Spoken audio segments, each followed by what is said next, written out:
since marami nga kaming gin-grocery ngayon mga mare, ayan, marami nga rin pala kami nga ayusin or i-arrange dito sa aming pantry area, sa ref, sa kwarto, tsaka nang sa CR. Dito na nga lang din pala namin nilatag sa may semento mga mare or dito sa may tiles para makita namin kung saan namin to dapat ilalagay. Kanya-kanya na nga rin palang nakatoka ang lahat mga mare. Eto si Tita Ale tsaka si Arvin dito nga sa ref namin. Tapos etong si Tita Madel, sila Belle, sila Chloe dito nga sa aming pantry area. Tapos si MD tsaka si Karel, sila naman yung tagahakot. Kung nagtataka kayo mga mare bakit sobrang dami namin ngayon dito sa bahay, bali mga pinsan nga pala namin yan ni Dada. Since bakasyon naman at wala pang pasukan, dito na muna sila nagstay. Pero uuwi din sila siguro next week. Since pasukan na, ay naku, mamimiss ko talaga itong mga batang to dahil sobrang babait at napakasipag. Hindi mo na kailangang utusan. And for sure, mamimiss din to sila ni Aya. Paano ba naman kasi eto talaga yung laging kalaro ni Aya. Anyways, eto na nga pala yung itsura ng aming ref mga mare. So yun, hindi pa nga tapos yan sa paglalagay ng mga kung ano-ano dito sa ref. Pero tingnan nyo, sobrang puno na nga. Marami pa nga hindi na ilagay sa ref. Pero sige lang, laban lang, go lang, push lang. Etong si Aya, nauhaw na nga kakalaro. Tingnan nyo naman. Buti na nga lang talaga hindi siya nangyayang dito sa mga ginagawa.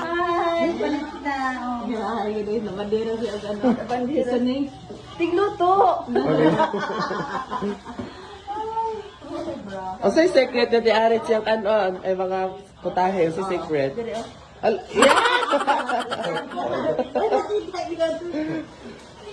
So yun, sobrang saya lang din talaga namin dito sa bahay mga mare since marami kami pero ilang araw na lang din talaga. Naku, kami na lang din ulit dito sa bahay. At habang nag-aayos or nag-arrange nga sila dito sa mga pinamili namin, eto si Dada, busy din sa pagluluto ng aming hapunan. Siya na nga yung nakatoka sa pagluluto mga mare since sobrang busy nga ng lahat. So yun, unti-unti na nga nilang natatapos etong pag-arrange dito sa may aming pantry area mga mare. Tapos ayan nga, tingnan nyo, sobrang puno na nga. Nakakatuwa lang din talaga isipin na kung dati hindi ko mapuno-puno yung mini pantry area ko dun sa dati kong inuupahan, pero eto ngayon sobrang laki ng pantry area ko pero talaga napupuno ko, kaya thank you so much Lord. Eto na nga pala yung itsura ng aming ref mga mare, o diba tingnan nyo naman sobrang ganda at napakaraming ang laman. For sure mga mare, hindi talaga papayat ang mga tao dito sa bahay sa sobrang dami ba naman ng pagkain na kumayat maya talaga kakain. So yun, after nga ng ilang oras mga mare, eto nga, andito pa rin talaga sila sa pantry area, gawa ng inaayos talaga nila na mabuti eto mga pinamili naming grocery para hindi kami mahirapan magkuha. Natapos na nga nila yung pag-aayos dun sa may CR, sa may kwarto, tsaka sa ref mga mare. Tapos ayan, dito na nga sila nagtulong-tulong sa may pantry area. Bali, stock na namin to. Good for 1 to 2 months mga mare. Pero depende pa kapag marami kami bisita sa bahay. Naku, halos isang buwan lang talaga to. Kung matagal ko na kayo followers mga mare, alam nyo talaga na hindi ako madamot pagdating sa pagkain. Kasi alam naman natin na yung pagkain yung nagbibigay lakas sa atin. Kaya hindi natin pwedeng tipirin yung mga sarili natin. And after 1,922